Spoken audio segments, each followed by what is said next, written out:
Hello guys, இன்றைக்கி நம்ம Tyson sphere அப்படிங்கிற ஒரு தியரிட்டிக்கல் கான்செப்டை பற்றி பார்க்க போகிறோம்.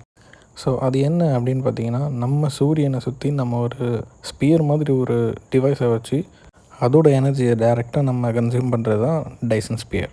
ஸோ அதுலேருந்து வர ஒரு செகண்ட் எனர்ஜி நம்ம என்டையர் இடத்துக்கு 6 lakhs இயர்ஸ் வரைக்கும் போதுமான எனர்ஜியை அது அந்த டிவைஸ் ப்ரொடியூஸ் பண்ணும். ஓகே, இந்த அளவுக்கு நம்ம வளர்ந்துட்டோமான்னு கேட்டிங்கன்னா இல்லை.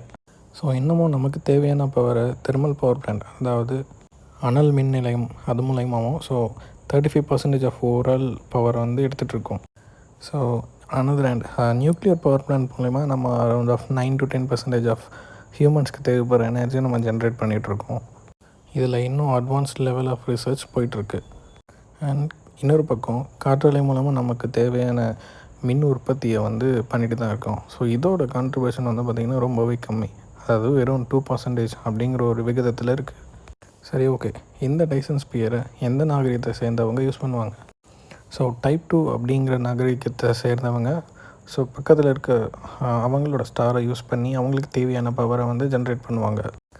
பட் ஹியூமன்ஸான நம்ம இப்போது டைப் 1 சிவிலைசேஷன் அப்படிங்கிற ஒரு ஸ்டேட்டஸ் கூட நம்மக்கிட்ட கிடையாது. அந்த அளவுக்கு நம்மக்கிட்ட டெக்னாலஜியும் இல்லை. ஸோ நம்ம இப்போ 0.75 இல்லை 0.8 அப்படிங்கிற ஒரு கேட்டகரியில் தான் இருக்கோம். ஓகே கைஸ், இதை பற்றி அடுத்தடுத்து நெக்ஸ்ட் வீடியோவில் நம்ம பார்க்கலாம். See you.